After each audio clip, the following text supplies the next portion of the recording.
Putra bungsu Presiden Jokowi, Kaisang Pangarep, resmi menjadi Ketua Umum Partai Solidaritas Indonesia atau PSI. Kaisang bisa jadi politisi yang tercepat menjadi Ketua Umum Partai Politik. Karena selang 2 hari bergabung dengan PSI, Kaisang langsung menjabat sebagai Ketua Umum PSI. Menang pasti menang. Itulah sepenggal yel-yel ketum PSI yang baru, Kaisang Pangarep, saat dirinya didapuk menjadi Ketua Umum PSI Senin malam. Kaisang tak sungkan untuk menyebut dirinya sebagai putra Presiden Jokowi, bahkan mengakui adanya privilege atau hak istimewa sebagai putra Presiden. Kaisang mengungkap alasannya menggunakan baju kotak-kotak yang menjadi ciri Jokowi dan relawannya pada Pilpres sebelumnya. Pak Jokowi pasti ingatkan dengan pakaian saya ini.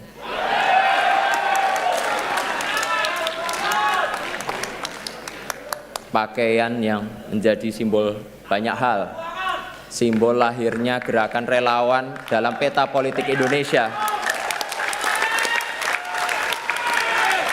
simbol persatuan antar kelas sosial, sederhana tapi menyatukan. Wakil Ketua Umum Partai Gerindra Habibur Rahman menyambut baik bergabungnya Kaisang ke kancah politik. Gerindra berharap Kaisang bisa membawa PSI mendukung Prabowo. Jadi welcome kepada Mas Kaisang, dan saya lihat beliau juga berapa kali pakai t-shirt gambarnya Pak Prabowo. Ya, semoga itu juga pertanda hadirnya Mas Kaisang di PSI bisa membawa PSI mendukung Pak Prabowo. Bakal Capres PDIP Ganjar Pranowo ikut memberi selamat atas ditunjuknya Kaisang sebagai ketum PSI. Ganjar tak khawatir jika PSI nantinya akan mendukung Prabowo di Pilpres mendatang.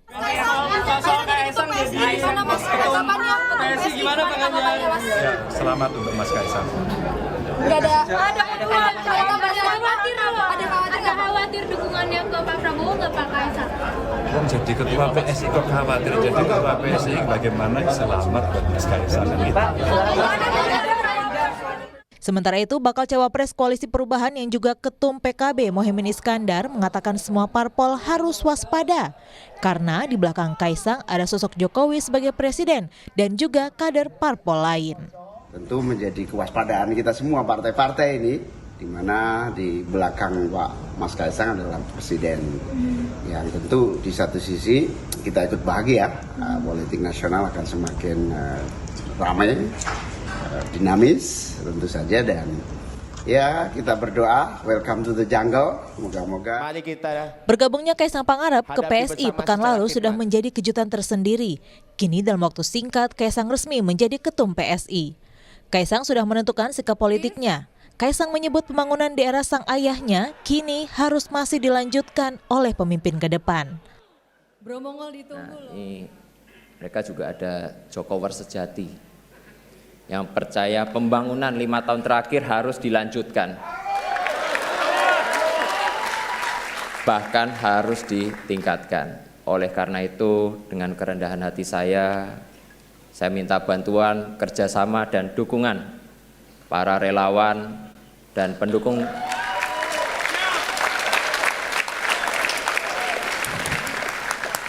saya minta ya dukungan para relawan dan pendukung Pak Jokowi, dukungan Capres PSI di 2024 adalah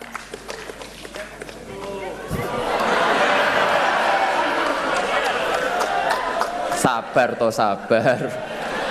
Kita tuh pelan-pelan dulu, ojo kesusu. Kaisang Pangarep tak hanya dikenal sebagai putra bungsu Jokowi. Kaisang sebelumnya juga merambah dunia bisnis dan digital. Tapi kini sepak terjangnya di dunia politik baru akan dimulai. Tim Liputan Kompas TV.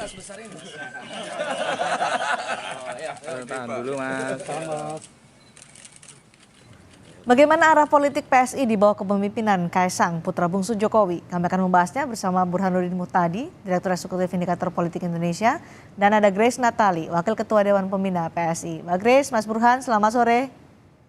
Sore. Mbak Grace, selamat sudah punya Ketua Umum baru nih PSI. Ini Kaisang 2 hari jadi anggota langsung jadi Ketua Umum. Prosesnya gimana Mbak kaderisasinya? Ya, prosesnya sebenarnya udah lama, Cindy.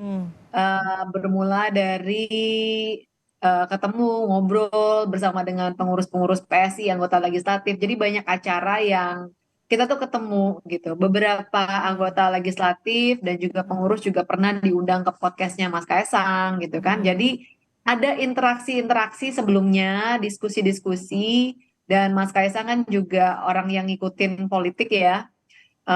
Sehingga dia tahu persis anak-anak PSI itu seperti apa, suasana di dalam PSI seperti apa, isu-isu yang kami perjuangkan itu apa, begitu kan.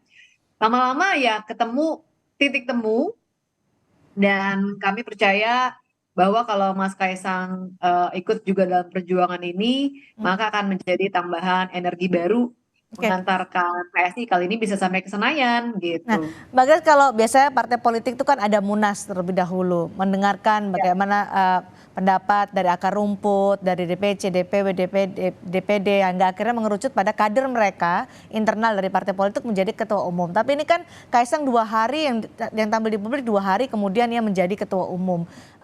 Munasnya di mana nih kalau dalam bahasa partai politik yang biasanya nih, munasnya di mana? Apakah mendengarkan juga nih pembahasan-pembahasan, suara-suara dari akar rumput PSI, karena kan 2 hari prosesnya. Apakah itu sempat untuk mendengarkan apa yang disuarakan oleh akar rumput PSI?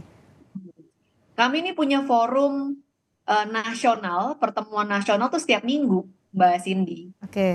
Tidak selalu ketemu fisik karena mahal ya, orang harus naik pesawat, harus naik kereta. Kita punya setiap hari Senin punya apel siaga online, Zoom gitu ya. Jadi diskusi nasional itu berlangsung setiap minggu via Zoom. Jadi semua orang bisa ikut dari manapun berada.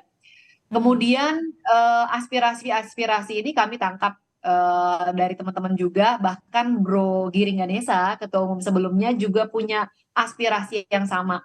Merasa bahwa tambahan energi dari Mas Kaisang bisa menjadi booster gitu buat PSI, perjuangan kami yang lalu belum sampai ke Senayan. Mas Kaisang juga bilang kan bahwa dia tuh seneng dengan perjuangan PSI, tapi sayang ya anak-anak ini belum sampai ke Senayan. Nah kemarin karena kita ada acara yang dari luar daerah semua datang fisik gitu ya, ada pula rapat tertutup yang semuanya hadir fisik. Di situ dikuatkan lagi aspirasi dari teman-teman semua, sehingga bulat menginginkan agar Mas Kaisang menjadi ketua umum selanjutnya.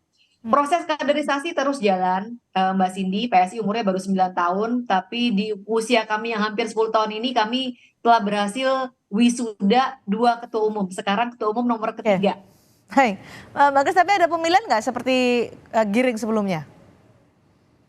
Kalau dari peralihan saya ke Giring itu juga ada aspirasi internal begitu ya, dan masa periode juga sudah berakhir. Jadi Mbak Cindy, mungkin yang membedakan PSI dengan partai-partai lain, kalau kita lihat mekanisme di PSI memang kita tidak punya, nggak ada kubu-kubu A, kubu B yang bertarung. Baik. Dan kemudian, jadi saya ingin mengkonfirmasi lagi, tidak ada pemilihan sebelumnya untuk Kaisang ini. Kita punya mekanisme menyerap aspirasi begitu, dan di sana solid, mufakat, sama-sama menginginkan agar ketum selanjutnya itu Mas Kaisang. Jadi tidak ada kelompok sakit hati misalnya kemudian mau bikin sempalan baru dan sebagainya. Dan buat kami ini kita jadi bisa langsung berlari begitu ya, nggak perlu misalnya merubah struktur, orang si A diganti orang ketua umum baru, misalnya tidak terjadi seperti itu kalau di PSI. Kami punya visi yang sama dan bagaimana kita berjuang agar visi kami bersama ini bisa tercapai gitu. Oke, ukurannya untuk sepakat ini aklamasi berarti? Aklamasi. Untuk mendapatkan Kaisang Pangarep sebagai ketua umum gitu ya? Iya. Oke. Iya. Ini menguatkan Jokowismenya atau Jokowismenya PSI? Ya, Jokowisme yang digaungkan oleh PSI ini kan bagaimana kita bisa melanjutkan program-program Pak Jokowi yang udah bagus, agar nanti ketika Pak Jokowi selesai 2 periode 10 tahun, yang melanjutkan itu bisa membangun di atas tiang-tiang pancang pembangunan yang telah dibangun oleh Pak Jokowi. Dan ini semangatnya semua teman-teman di PSI. Banyak dari kami yang berasal dari sektor swasta masuk ke politik ya inspirasinya Pak Jokowi. Baik, Mas Burhan, 2 hari menjadi anggota PSI kemudian langsung jadi ketua umum partai politik, ketua umum PSI. Bagaimana Anda menanggapi soal ini? Sebenarnya kalau dari sisi taktik ya atau strategi, meminang Kaisang sebagai ketua umum PSI meskipun baru 2 hari masuk ke PSI adalah taktik yang sangat jenius ya.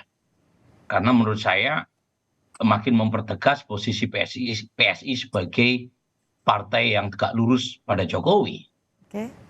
Apalagi anaknya sendiri yang menjadi ketua umumnya. Meskipun lagi-lagi tetap memunculkan isu berkaitan dengan proses transparansi pemilihan Mas Kaisang sebagai ketua umum PSI. Dan kalau kita baca ADART PSI ya, koreksi kalau saya salah ya, Chris ya, itu kewenangan penuhnya ada di tangan Ketua Dewan Pembina, Mas Jeffrey Giovanni.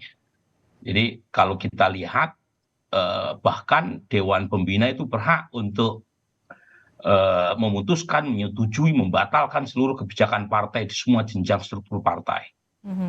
Ada di pasal 16 bab 7 Dewan Pembina PSI. Jadi memang saya nggak kaget ya, bahkan terpilihnya Grace atau Giring, ketua umum PSI sebelumnya juga kewenangan Dewan Pembina. Jadi tidak melibatkan keseluruhan anggota, meskipun ada proses penyerapan aspirasi. Tapi lagi-lagi, menurut saya ini sama-sama diuntungkan, Kaisang maupun PSI. PSI memerlukan tokoh publik sepopuler Kaisang, apalagi beliau adalah anak presiden, dengan popularitas 80%. Terakhir Gallup menyebut net approval rating Presiden Jokowi paling tinggi dibanding banyak pemimpin dunia. Yang kedua, Kaisang juga perlu aktualisasi. Kalau misalnya masuk ke partai lain, belum tentu langsung jadi ketua umum. Oke. Memang perlu perjuangan, ini jalan ninja seorang Kaisang, tetapi saat yang sama juga akan menjadi semacam batu ujian. Apakah bisa menjadi semacam game changer, sehingga PSI bisa lolos parliamentary threshold, dan kalau misalnya itu yang terjadi, ya Kaisang sendiri kan menyebut ya partai Move Forward di Thailand nih, sebagai referensi. Kalau itu terjadi, maka sulit bagi kita untuk menolak pengaruh Kaisang dan Pak Jokowi sehingga bisa meloloskan PSI. Lagi-lagi ini keduanya diuntungkan. Kedua diuntungkan. PSI bilang bahwa akan tegak lurus dengan Jokowi arah politiknya, dengan kemudian ada Kaisang masuk sebagai ketua umum. Apakah sudah terbaca kemana arah politik PSI dengan Kaisang menjadi ketua umumnya? Nah, tentu kita perlu menunggu dengan sabar siapa capres yang ujungnya didukung oleh PSI. Tetapi battleground PSI menurut saya adalah di Pileg ya. Meskipun lagi-lagi dengan munculnya Kaisang sebagai ketua umum PSI, tentu akan menimbulkan semacam gesekan dengan PD Perjuangan. Secara teori, partai yang potensial tergerus ketika Mas Kaisang terpilih sebagai ketua umum PSI adalah PD Perjuangan. Dan itu kita bisa baca pernyataan-pernyataan dari elit PD Perjuangan yang menyebut, meskipun tanpa disebutkan secara eksplisit ya, misalnya benalu atau parasit ya.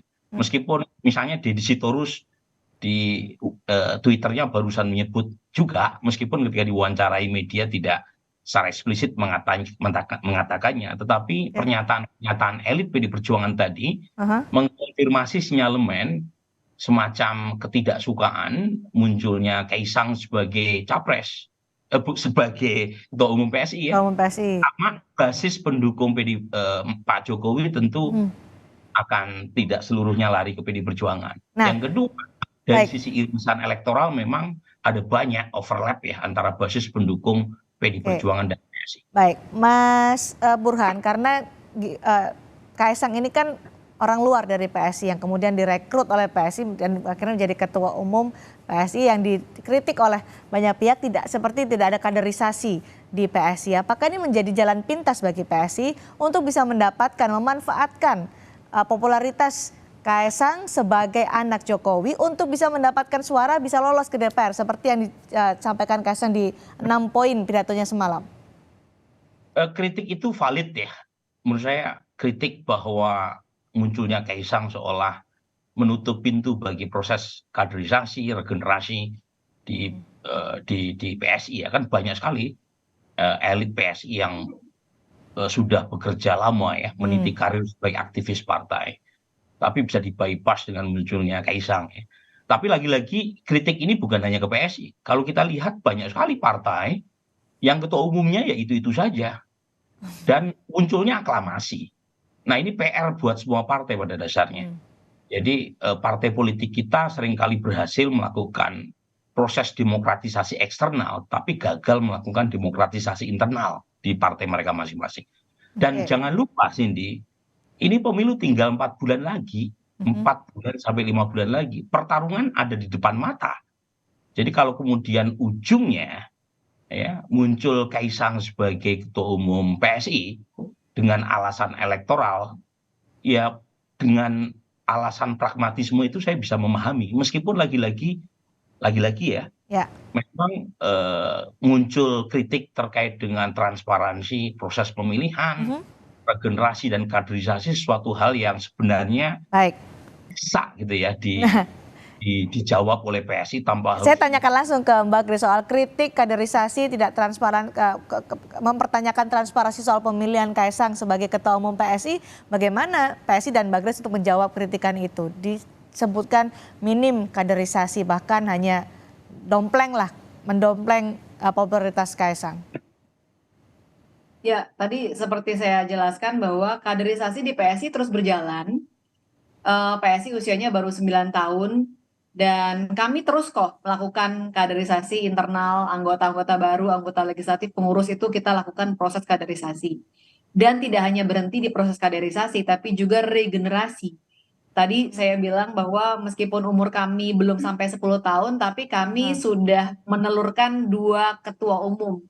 Di mana kalau kita hanya melakukan kaderisasi tapi nggak regenerasi kan sayang juga gitu ya. Mas Burhan tadi menyatakan dengan terpilihnya Kaisang seakan menutup kaderisasi di PSI sendiri. Mereka yang sudah lama berjuang bersama PSI akhirnya malah kesalip sama Kaisang. Ya, ada proses penyerapan aspirasi dan aspirasinya bulat gitu. Mungkin yang membedakan antara PSI dan partai-partai lain nih Mbak, kalau di partai lain kita lihat proses pemilihan itu menjadi pertarungan antar calon yang sangat costly. Saya yakin Mas Burhan yang lama mengamati proses politik di Indonesia, kalau ada forum-forum demikian itu sangat luar biasa besar uang yang harus digelontorkan dan akhirnya jadi kuat-kuatan uang gitu kan. Itu menjadi problem juga money politik di dalam partai yang kemudian harus dibayar kembali ketika nanti momen pilkada. Kan nggak sehat juga gitu. Nah di PSI kita punya sistem yang jauh lebih simple dan tidak ada gesekan, nggak ada gerombolan sakit hati yang kemudian membuat partai baru misalnya. Justru dari peralihan dari satu kepengurusan ke pengurusan lain bisa langsung lari dan jalan karena tidak ada orang yang dibuang. Justru datangnya Mas Kaisang ini menjadi tambahan energi baru karena dia punya modal yang kami tidak memiliki misalnya. Misalnya bagaimana bisa berkomunikasi dengan lebih baik dengan generasi yang lebih muda, dengan Gen Z misalnya. Ini kan gaya komunikasi milenial awal, tengah, akhir beda-beda gitu kan. Dan Mas Kaisang bagus sekali komunikasi publiknya misalnya. Jadi ini tambahan energi baru, orang-orang yang kayak misalnya Giring dengan kemampuannya untuk merangkul massa dengan ngamen solidaritas tetap jalan gitu kan. Jadi nggak ada orang yang terbuang, tidak ada yang tersingkir. Tambahan energi baru dari Mas Kaisang melengkapi yang kami belum punya saat ini. Gitu. Energi baru dari Kaisang itu apakah juga efek elektoral dari terah Jokowi supaya PSI nanti tahun 2024 seperti yang dijanjikan oleh Kaisang masuk ke Senayan? Siap, doa kami semoga tahun ini, tahun depan di 2024 ada perwakilan anak-anak muda di Senayan. Semoga yang kita dengungkan selama ini memperjuangkan RUU perampasan aset, BPJS gratis untuk semua warga negara, kebebasan beribadah untuk semua umat beragama itu betul-betul bisa disuarakan sampai di Senayan. Jadi dari Kaisang itulah PSI berharap mendapat efek elektoral dari terah Jokowi ya? Ya, saya pikir tidak bisa dipungkiri dan kenapa enggak, tapi tidak menjadi satu-satunya faktor ya, Cindy. Artinya ini kan kita tadi Mas Burhan juga udah bilang pertarungan PSI itu ada di pemilihan legislatif. Pemilihan legislatif ini bicara tentang tokoh lokal karena masyarakat akan memilih orang yang dia kenal gitu. Jadi kedikenalan Mas Kaisang tidaklah cukup kalau orang-orang atau caleg-caleg di daerah nggak gerak. Semuanya harus jalan sama-sama. Dan ini tambahan energi ini membuat kita semua lagi semangat banget, teman-teman di lapangan. Baik. Semangatnya berkali-kali lipat. Semoga mohon doanya perjuangan PSI kali ini bisa sampai di Senayan. Oke, Mas Burhan, Gibran, Bobi sudah terjun ke politik di PDI Perjuangan. Kali ini Kaisang terjun ke politik melalui PSI sebagai ketua umum saat Jokowi masih menjabat sebagai presiden. Kritikan dari publik juga berbunyi bahwa ini seperti memfasilitasi politik dinasti. Anda setuju soal itu? Menurut saya kritik itu lagi-lagi masuk akal ya. Apalagi kalau kita kaitkan dengan rekam jejak ya pernyataan Presiden Jokowi atau putra-putranya yang awalnya kurang berminat masuk ke politik, tapi di ujung sepertinya kok berbeda ya. Bahkan Raja Juli Antoni juga pernah kan mengkritik dalam Twitter berkaitan dengan politik dinasti. Tapi lagi-lagi kalau dibaca dari sisi elektoral, Cindy, saya termasuk orang yang bisa memahami pilihan kenapa Kaisang dipilih sebagai ketua umum PSI. Kita PSI dalam politik itu mereka hanya mengenal kalah atau menang. Kita memang nggak bisa berharap terlalu banyak ada proses edukasi politik, apalagi waktu pemilu tinggal berapa hari lagi ya. Baik. Jadi dari sisi ini sebenarnya itu mudah sekali, sederhana sekali membaca kenapa Kaisang jadi ketua umum PSI. Karena dua-duanya saling membutuhkan. Yang tidak sederhana itu membaca hubungan Pak Jokowi dengan Ibu Mega. Itu yang tidak sederhana. Karena ini berkaitan dengan lagi-lagi dua kingmaker itu. Apa buktinya Kaisang menjadi ketua umum PSI dan saat yang sama ada potensi. Ini aksi strategi dari Jokowi menurut Anda? Dengan ada Kaisang sebagai ketua umum di PSI? Ya secara logis kan nggak mungkin seorang Kaisang jadi ketua umum PSI kalau tidak mendapatkan restu dari Presiden Jokowi kan. Dan kita juga tidak perlu menolak kenyataan bahwa respon sebenarnya sejujurnya dari PDI Perjuangan atas terpilihnya Kaisang sebagai ketua umum PSI adalah resisten. Kan kalau diplomasi di depan publik aja kan mereka menunjukkan seolah tidak keberatan, tetapi kalau di belakang layar ya umumnya keberatan. Dan itu lagi-lagi menunjukkan sekali lagi betapa kompleksnya hubungan Presiden Jokowi dan Ibu Mega. Apalagi nanti nih PSI misalnya memutuskan Pak Prabowo sebagai capresnya, makin kompleks lagi tuh hubungan keduanya.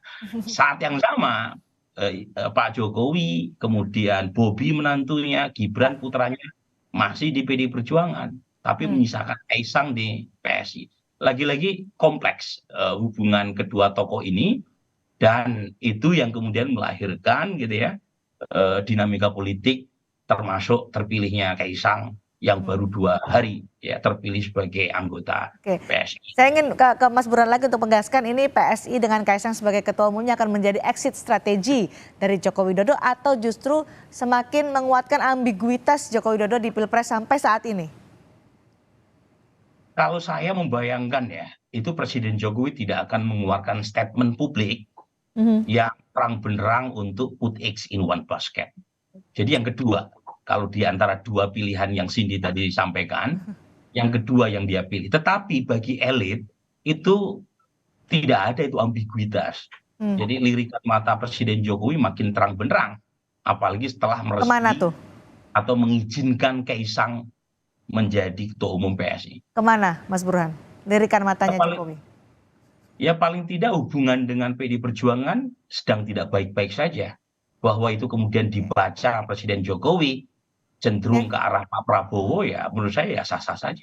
Baik, Mbak Grace, tadi ada 2 poin yang dari penjelasan Mas Burhan. Sepragmatis itukah PSI dengan Kaisang sebagai ketua umumnya? Mungkin bisa dijawab soal ini.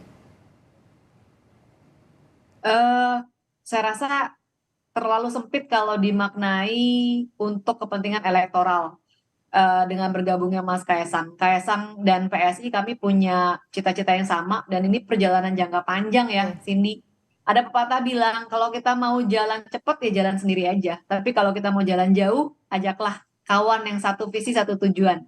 Dan PSI dan Mas Kaisang ya kita punya satu visi, pengen kontribusi, pengen ikut membentuk masa depan Indonesia, tempat saya dan anak-anak saya, Kaisang dan anaknya nanti satu hari akan tinggal di negara yang seperti apa. Dan kami nggak mau nasib kami diputuskan oleh orang lain gitu. Oke, Jadi ada kesamaan visi, kesamaan ya, semangat pengen kontribusi untuk menentukan nasib sendiri. baik, Tidak sebatas baik. event yang hanya 5 bulan lagi akan segera kita jalani lalu lewat gitu aja. Menentukan masa depan itu kan ditentukan juga dalam pemilu nanti 2024. Kemana arah politik dari PSI dengan Kaisang sebagai ketua umumnya? Ojo ke susu Mbak Cindy. Ojo ke Masih susu. mantau dulu karena situasi kan masih cair banget ya. Ini aja kita kemarin dengar ada wacana sekarang kemungkinan Pak Prabowo dan Pak Ganjar mungkin nanti bisa duet bareng, ya kan? Jadi kita belum tahu nih. Lebih baik kita amati dulu, Oke, kita cek dulu siapa juga yang paling punya komitmen untuk melanjutkan kan program-program kemarin PSI Jokowi, datang ke misalnya. ke pidatonya AHY, waktu itu ada Prabowo juga, ada Isyana Bagus Oka di sana dari PSI. Kedekatan ini bisa diartikan nggak bahwa PSI mendukung Prabowo Subianto? Ya siapapun yang undang kami pasti datang Mbak Cindy. Kan undangannya ini untuk hubungan antar partai ya. Oke. Kalau kemarin kami datang karena kami diundang. Kalau ada capres lain yang mengundang juga kami pasti akan datang. Oke, ojo ke susunya yang tadi disebutkan Mbak Grace, Mbak Kaisang juga tadi malam, itu ojo ke susunya tegak lurus dengan Jokowi tetap untuk pemilu 2024, mengikuti Ya, dalam lirikan konteks- Jokowi seperti kata Mas Burhan. Dalam konteks tegak lurusnya adalah siapa capres yang punya komitmen untuk melanjutkan programnya Pak Jokowi yang sudah bagus. Jangan mulai dari nol lagi, nanti kita rugi waktu. Keburu lewat bonus demografinya nanti. Oke, tetap tegak lurus pada arah pilihan politik Joko Widodo. Terima kasih Mbak Grace Natali, Wakil Ketua Dewan Pembina PSI, dan juga Mas Burhan, Direktur Eksekutif dari Indikator Politik Indonesia, sudah menganalisa dan berbagi informasi bersama kami di Sapa Dunia Malam hari.